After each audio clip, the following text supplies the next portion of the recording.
"You need to grow up," my brother sneered into his microphone as I yanked the headset off my son's head, and the entire Livestream chat exploded with laughing emojis. I could hear the muffled sound of thousands of strangers mocking my 9-year-old child through the foam cushions as I pulled the headset away. The stream kept rolling. My brother kept rolling. He was still talking to his audience, narrating my reaction in real time, making me the punchline of a joke I never agreed to be in. It was Thanksgiving. I had driven 4 hours with my son Noah because my mother had called me 3 times in October, her voice doing that particular trembling thing it does when she wants to invoke guilt. "It won't be a real holiday without you both," she had said. "Your brother misses Noah. He talks about him all the time." I had believed her, the way I always believed her, the way daughters who grew up being the responsible one always believe their mothers, because hope is a very hard habit to break. My brother Derek was 26. He had been streaming video game content for 4 years, and somewhere in that time, he had accumulated a following large enough that our parents treated it like a career. They had converted the finished basement of their house in Dayton into what Derek called his studio, which was really just a gaming chair, 3 ring lights, a green screen, and a complete exemption from adult responsibility. He did not pay rent. He did not cook. He did not contribute to groceries. He was, in the language our parents had always used, building something. I was 31, a licensed occupational therapist, a single mother, and the person who had quietly absorbed every practical burden in our family for the better part of a decade. I was not building something. I was already built, and therefore invisible. The trip up was fine.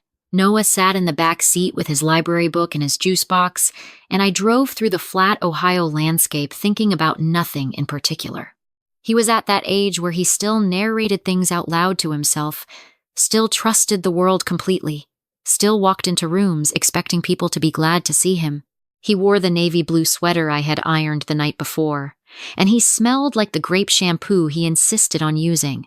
And I remember thinking he looked so clean and good that it made my chest ache in that specific way that being a mother makes your chest ache sometimes. My parents greeted us at the door. My mother hugged Noah first, which she always did, which I used to think was sweet until I got older and realized it was also a way of signaling that he was the point of my visit, not me. My father shook my hand, which he also always did. A habit so ingrained in him that even after 31 years he defaulted to a handshake with his own daughter. Derek was downstairs. He was always downstairs. Dinner was fine. My mother made the same thing she makes every year, and my father talked about his golf handicap, and Noah ate 2 plates of mashed potatoes and asked if he could go see Uncle Derek's setup afterward, and everyone said yes without asking me, which was also a habit so ingrained in this family that no one noticed they had done it. What I did not know, because no one told me, and because I was in the kitchen helping clear the dishes, was that Derek had gone live at 8 o'clock. He streamed on holidays sometimes. He had told his audience it was content gold, real family chaos, authentic vibes. I did not know his camera was running. I did not know that Noah had wandered downstairs ahead of me and that Derek had seen an opportunity. When I came downstairs 20 minutes later, carrying a plate of leftover rolls my mother had asked me to bring down, I stopped in the doorway and tried to understand what I was seeing. Noah was sitting in Derek's chair. He was wearing an oversized knockoff wrestling championship belt that Derek used as a prop. He had Derek's headset on, which swallowed his entire head. On the monitor in front of him, I could see the live chat scrolling fast, hundreds of messages per second, and Derek was crouching beside him with his phone pointed at Noah's face, and the room had that particular electric quality of a performance in progress. "Say it again, buddy," Derek was saying. His voice the one he used for his stream, slightly louder than normal, slightly more performative. "Tell them what you told me. Go ahead." "I don't know," Noah said. He sounded uncertain. He sounded like a child who was trying to please an adult and was not quite sure how. "Come on, man. You said your mom cries at commercials." Derek grinned at the camera. "He told me earlier. This kid is gold." The chat exploded. LOL. LMAUU. Get him. Kids roasting his mom. Noah laughed nervously. The way kids laugh when they are not sure if something is funny, but they can feel that the people around them want it to be. "And what else?" Derek prompted. "What did you say about her dating life?" Noah's smile flickered. He had said something to Derek privately, Something small, something a 9-year-old says to an uncle he trusts, and Derek had cataloged it and was now extracting it for content in front of an audience of thousands of strangers. I don't want to say it, Noah said quietly. Aw, come on, bro. I said I don't want to say it. The chat. He's shy lol. Bring him back. Uncle Derek, push harder. This content is fire. That was when I stepped fully into the room. I crossed to Derek's chair in 4 steps and lifted the headset off Noah's head with both hands. I set it on the desk. I put my hand on Noah's shoulder. We're done, I said. Derek stood up, still holding his phone at camera angle. He did not turn the stream off. Relax, Sarah. He's fine. We're just having fun. He said he didn't want to say it. He's 9. He doesn't know what he wants. Turn the camera off, Derek. Derek did not turn the camera off. He angled it slightly toward me instead, and I could see on the monitor that the chat had shifted from laughing emojis to something more agitated, the way online audiences get when they can sense conflict developing. Someone typed, "Uh-oh, Mom showed up." Someone else typed, "Here we go. Drama incoming." You're being so uptight, Derek said, his stream voice still on, still performing. This is literally how I make my living. You're in my workspace. This is Mom and Dad's basement, Derek. And this is my son. I took Noah's hand and walked him toward the stairs. Behind me, I could hear Derek narrating to his chat, his voice dropping into that conspiratorial register that content creators use when they want their audience to feel like insiders. Classic older sister energy, guys. She has always been like this. Zero chill. Since we were kids, I heard the chat responding. I did not look at the numbers, but I knew from the sound of the scrolling that there were a lot of them. Upstairs, I took Noah to the guest bathroom and sat on the edge of the tub while he stood in front of me. I held his face in my hands and looked at him carefully. Are you okay? He nodded. Then he shook his head. Then he said, Why did he do that? I told him that stuff because I thought it was just us talking. I know, baby. He made it so everyone could hear. I know. Were they laughing at me? I looked at my son's face. He was not crying, which was almost worse, because he was at the age where he had started learning to hold things in, started calculating whether tears were worth the exposure. I recognized that calculation. I had been doing it my whole life in this house. Some of them probably were, I said, because I did not lie to him. But that says everything about them and nothing about you. He looked at his hands. I feel stupid. You are not stupid. You trusted someone you loved, and he made a bad choice with that trust. That is his failure, not yours. He thought about this for a moment. Then he said, very quietly, Is that why you don't bring me here very often? I did not have a good answer for that. My mother knocked on the bathroom door 3 minutes later. I opened it, and she came in and looked at Noah and said, Sweetie, why don't you go watch TV in the living room? Grandpa found that dinosaur documentary you like. Noah looked at me. I nodded. He left. My mother closed the door and turned to me, and I already knew from the set of her shoulders what this conversation was going to be. You embarrassed him in front of his audience, she said. He was using Noah for content without asking me. He was including Noah. He was making him feel special. Noah said he didn't want to say something, and Derek kept pushing. I could hear it from the top of the stairs. My mother's expression did that particular thing it does when she has decided that maintaining peace is more important than acknowledging reality. A kind of smoothing over, a flattening. Derek works very hard. That stream is his job. You walked into his workspace and humiliated him in front of thousands of people. I walked into my parents' basement and removed my child from a situation he was uncomfortable with. You are so dramatic, she said, and her voice had that edge in it, that specific blade she had been sharpening since I was 12 years old. Everything is always a crisis with you. Derek was just being playful. Noah was fine. You made it into a scene. Mom, I need you to hear me. Derek put Noah on camera without my permission, kept pushing him to say private things after Noah said he didn't want to, and then narrated it to his audience when I intervened. That is not playful. That is using a child. That is an incredibly dramatic thing to say about your brother. It is an accurate thing to say. She looked at me for a long moment. Then she said, You should go apologize to him. He's upset. His chat is going crazy and his numbers are down because you interrupted the stream. That affects his income. I stared at her. His income, I said. Yes. This is how he makes money, Sarah. You don't just walk into someone's place of business. I did not say anything for a moment.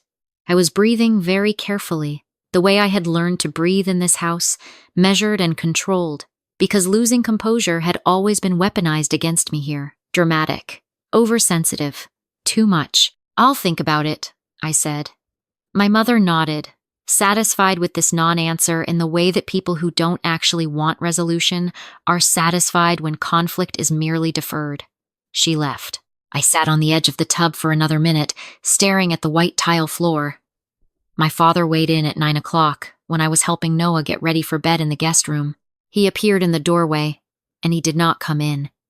And he spoke to a point somewhere between me and the wall. Derek says you broke his concentration right in the middle of a segment. He lost about 300 subscribers over the disruption.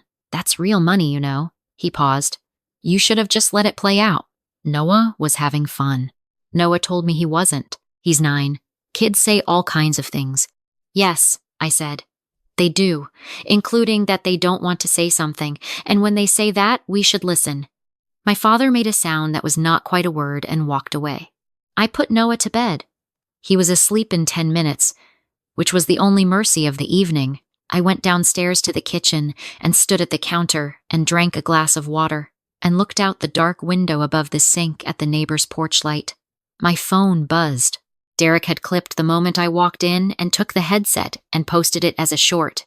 The caption said, "When your sister has no chill and ends the vibe," the clip had 4,000 views already. The comments were not kind. Someone had found my occupational therapy practice's Facebook page and posted the clip there with the caption, "Is this the level of professionalism you want treating your kids?" Real question. Someone else had tagged my employer's main account. I felt the particular kind of cold that sets in when you realize a situation has left the realm of family disagreement and entered something with real-world consequences. I sat down at the kitchen table with my phone and opened my email, intending to draft something to my supervisor before she saw it on her own. And then, the way these things sometimes happen, I opened the wrong email thread while scrolling. I had been looking for a work thread, but instead, I opened a folder labeled "In my own filing system" from 2 years ago, simply, Derek, House. I had forgotten I still had this folder. I opened it. Inside were 3 emails, a scanned document, and a PDF. 2 years ago, Derek had wanted to upgrade his streaming equipment. Not just upgrade, overhaul. New computer, new camera system, new acoustic panels, new desk, everything. The total cost had been just under $12,000. Derek had no savings. Derek had no credit. Derek had, at the time, an 18-month-old streaming channel with modest numbers and a lot of ambition. My parents had come to me. My mother had framed it the way she always framed things she needed from me, which was as an investment in family. "He just needs a boost," she had said. "You're the only one of us with real savings. It's a loan. He'll pay you back once the channel grows." My father had nodded seriously, the way he nodded when he wanted something to seem like a business discussion rather than a request for charity. I had said yes.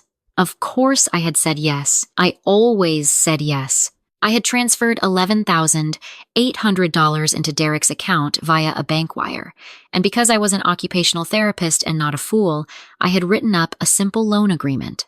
Derek had signed it. My mother had witnessed it. I had scanned it and filed it and largely forgotten about it because in the 2 years since, Derek had repaid exactly $900 across 3 sporadic Venmo transfers, and I had not pushed, and the subject had not come up. And I had told myself it was fine. It was family. Let it go. I opened the scanned document. The loan agreement was straightforward. $11,800. Repayment schedule of $300 per month beginning 60 days after signing. Maturity date of 36 months from signing, meaning the full balance was due if not repaid by then. The maturity date was listed clearly at the top. I looked at my phone's calendar. The maturity date had been 14 months ago.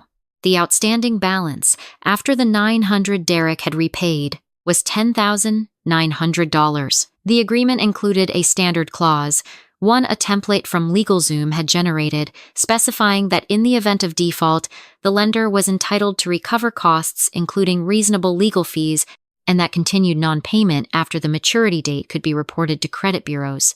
I had never threatened any of that. I had never threatened anything. I had absorbed the default the way I absorbed everything in this family, quietly, with the privately held belief that keeping the peace was worth more than the money. I sat at my parents' kitchen table at 9:45 at night, in the house where my brother still lived for free, listening to Derek's muffled laughter from the basement, and I thought about my son's face in the mirror. I feel stupid. I thought about my mother, his income. I thought about the Facebook comment on my professional page. I was very calm. This was not the calm of surrender. This was the calm of a person who has just noticed a door they forgot existed. I did not sleep well. Noah slept fine, the deep, uncomplicated sleep of children, and I lay beside him in the guest room and stared at the ceiling and thought through things methodically, the way I did with treatment plans, the way I did with anything that required precision. In the morning, while my parents and Derek were still asleep, I made coffee and sat at the kitchen table with my laptop. I checked my professional Facebook page first. The comment had gotten 12 replies, mostly strangers, 2 of which were from what appeared to be Derek's regular viewers. My employer had not responded yet. It was early. I had a window. I opened a new email to my direct supervisor and wrote a clear, factual, 3-paragraph summary of what had happened, what the clip showed, and why the comment on the practice page was retaliatory, rather than substantive. I attached a screenshot of the clip, the original context, and a time-stamped record of my intervention. I sent it before 7 o'clock. Then I drafted an email to a small claims attorney I had used once 2 years ago for an unrelated landlord dispute. I described the loan agreement, the maturity date, the amount outstanding, and Derek's recent behavior, including using my minor child for monetized content without parental consent, which I noted separately as a potential issue under Ohio's child labor statutes related to commercial digital content. I asked for a brief consultation. I did not send it yet. I saved it as a draft and closed my laptop. Noah came downstairs at 7:30, and I made him eggs, and we ate together quietly at the kitchen table. My mother came down at 8 and seemed surprised to find me calm. I think she had expected either tears or a continuation of last night's argument. I gave her neither. I asked if she wanted coffee. She said yes. I poured it. Derek emerged at 10, in the way Derek always emerged, which was with the energy of someone who had done nothing wrong and expected the day to confirm this. He sat down across from Noah and ruffled his hair, and Noah looked at me, and I gave him the smallest nod, the kind that means, I see it, you're okay, I'm right here. Hey, bud, Derek said. No hard feelings about last night, right? It was just content. Noah looked at his orange juice. It didn't feel like just content to me. The table went quiet. My mother looked at her coffee cup. My father lowered his newspaper slightly. Derek's expression shifted through several things quickly, settling on something between amusement and irritation. You sound like your mom, he said. Maybe she's right, Noah said. There was a silence. I did not fill it. After breakfast, I told my parents we would be heading out early, a few hours before I had originally planned. My mother started the thing she does, the protest that folds quickly into resigned sighs and commentary about the drive, and asking if we had enough food for the road, which is her way of grieving conflict without acknowledging it. I packed our bags. I loaded the car. I buckled Noah in and came back inside to say goodbye. Derek was in the kitchen refilling his coffee, and for a moment it was just the 2 of us. You're really going to make this a thing, he said. Not a question. I'm going home, I said. That's not making it a thing. You killed my stream last night. I lost followers. My engagement is down 30% this morning. I removed my son from a situation he was uncomfortable with. He was fine. He told you he didn't want to say something, and you kept pushing, Derek, on camera, in front of thousands of people. Derek leaned against the counter, holding his mug in both hands, and looked at me with the expression he had been perfecting since adolescence, the one that communicated that I was both tiresome and fundamentally misunderstanding something obvious. You've always had a problem with what I do. You've always looked down on it. I have no problem with what you do. I have a problem with using my child as content without asking me first. Dad used to film us all the time when we were kids. Dad wasn't streaming it live to strangers and then posting the clip to grow his subscriber count. Derek set his mug down. Whatever. I'll send you a payment for the loan thing. I've been meaning to. This was the first time he had mentioned the loan in over a year. The maturity date had passed 14 months ago, and he had never once brought it up. He was mentioning it now because he could feel me pulling back, and the loan was the gesture he was reaching for, the thing he believed would stabilize the situation. I appreciate that, I said, and I left. The drive home took 4 hours and 20 minutes because of construction outside Columbus. Noah read for the first hour and then fell asleep with his cheek against the window, and the flat landscape rolled past, and I drove, and I thought. I had been thinking about what protecting Noah actually looked like, not the version of protection I had been practicing, which was managing and absorbing and minimizing. The real version. The version where I stopped allowing people who had hurt him to stay close enough to do it again. I had kept showing up to these holidays because my mother cried on the phone, because I believed in family, because I had a deep and durable hope that things would somehow shift, that Derek would mature, that my parents would see me clearly, that we would eventually arrive at something real. I did not think that anymore. We got home at 3 in the afternoon. I unpacked the car, started a load of laundry, and sat down at my desk. I opened the draft email to the attorney. I read it once. I added 3 sentences describing Derek's monetized use of Noah without consent and the subsequent retaliatory social media posts targeting my professional reputation. I sent it. I also opened the loan agreement PDF, printed 2 copies, and put one in a manila folder labeled with Derek's name and the current date. 4 days later, the attorney called me back. She confirmed that the loan was collectible, that the maturity date made it straightforward, and that the child content issue was worth documenting separately, given that Ohio had recently updated its guidelines around minors in commercial digital content. She suggested a formal demand letter as a first step, which she could draft for a flat fee. I said yes. The demand letter went out on a Tuesday. My mother called me on Thursday. Not the soft, guilt-inflected voice she used when she wanted something. The other voice, the one she used when she felt threatened. "What is this letter?" she said. "Derek is beside himself. He says you're suing him. I sent a demand letter for repayment of a loan that is 14 months past its maturity date," I said. "That is not a lawsuit. It is a formal request. You are going to humiliate this family over money. He borrowed $11,800. Mom. He has repaid $900. The agreement he signed required full repayment over 36 months. That window closed over a year ago. He's your brother." "He is. That doesn't change what the document says. You are doing this because of Thanksgiving. I am doing this because the loan is in default, and my professional reputation was attacked on social media as a direct result of me protecting my son, and I am no longer willing to absorb consequences that I did not create." Silence. Then, "Your father is very upset."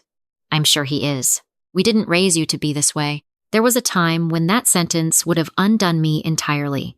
It was the nuclear option, the sentence designed to make me question my own character, to send me back through my entire history looking for evidence of wrongness. I knew its architecture completely. I had been afraid of it since I was 16. "I think you raised me to work hard and honor my commitments," I said. "I'm asking Derek to do the same." She hung up. Derek called an hour later. His voice was different from our kitchen conversation. The stream persona was gone. He just sounded young. "Sarah, come on. I was going to pay you back." The maturity date was 14 months ago. I didn't even know there was a maturity date. "It was in the agreement you signed." A long pause. "I don't have that kind of money right now. The channel is still growing." The letter outlines a payment arrangement option. You can repay over 6 months with no additional fees. That is a very reasonable offer given the circumstances. "And if I don't?" "Then my attorney files in small claims court, and the judgment appears on your credit report, which affects your ability to enter any agreements, including brand deal contracts." Another pause.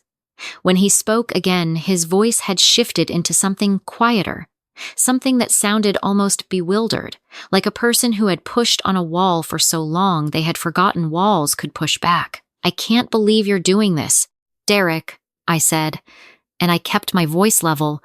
"You put my son on camera without asking me. You pushed him to share private things after he said he didn't want to. You posted a clip of me parenting my child to your audience, and your viewers commented on my professional page. I am not doing anything to you. I am responding to what you did. He didn't say anything. The payment arrangement is in the letter, I said. The deadline to respond is in there too. Please read it. I hung up. The next few weeks were not quiet. My mother left 2 voicemails I did not return. My father sent a text that said this was not how family handled things, to which I responded that I agreed, and that I wished Derek had applied that standard before the Thanksgiving stream. My Aunt Linda, who always materialized during family conflicts like a diplomatic envoy from a country no one asked for, called to tell me that I was being very hard, and that Derek was really hurting. I told her I was glad he had her support and wished him well with the repayment arrangement. Derek made his first payment, 3 months of the arrangement combined, about 3 weeks after the letter. He did not call. He sent a Venmo transfer with no note. 2 days later, he sent a second transfer, the same amount. He was catching up. I did not thank him effusively. I sent a single message through my attorney's portal acknowledging receipt. Noah's school had a Thanksgiving art project displayed in the hallway outside his classroom, and when I went to pick him up one afternoon in early December, I stopped in front of it. Each child had made a paper leaf with something they were grateful for. Noah's said, "I am grateful for my mom because she shows up." I stood there in the hallway for a moment longer than was probably appropriate. I had not been back to my parents' house. I had not forbidden Noah from having a relationship with his grandparents, but I had been clear with my mother that any visit would require my presence and a guarantee that Derek would not involve Noah in any content without written consent, which I had actually drafted into a 1-page document that I sent over email. My mother had not responded to the document. My father had called it ridiculous. I had noted their non-response and moved on. What I knew, standing in that school hallway, was this. I had spent 31 years managing my family's feelings about my choices, shrinking myself to fit the space they had decided I deserved, accepting the terms of relationships that were never equitable because I believed that proximity was the same as love. I had taught Noah, without meaning to, that this was what family required of you. It did not have to be that way. The attorney confirmed Derek's final payment in February. The loan was settled. I closed the folder on my desk and put it in the filing cabinet and did not feel the satisfaction I might have expected. What I felt was quieter than that. Something closer to the feeling you get when you set down something heavy. You've been carrying for so long you forgot you were carrying it. Noah had his 10th birthday in March. I threw him a party at the trampoline park 3 blocks from our apartment, and he invited 9 friends, and they bounced for 2 hours. And I sat in the parent section drinking bad coffee and watching him ricochet off the walls with the full body, unguarded joy of a child who knows that when he comes home, there will be someone there who chose him first. He caught my eye across the room at one point, mid-bounce, hair flying everywhere, and grinned the specific grin of someone who has no idea how good this moment is, and no need to know, because goodness that uncalculated is its own kind of proof. I grinned back. We drove home in the late afternoon, Noah asleep in the back seat with his shoes still on and a streak of blue frosting on his chin, and I drove through streets I knew well, past the coffee place I liked, and the library branch where we went on rainy Saturdays, through our neighborhood where the houses were small and close together and the yards were not manicured, but the porches had lights on them, and I thought about what home actually meant, the word people use for places they return to when they have nowhere else to be, and I thought, no, home is not where you return when there's nowhere else. Home is where you're already on your way.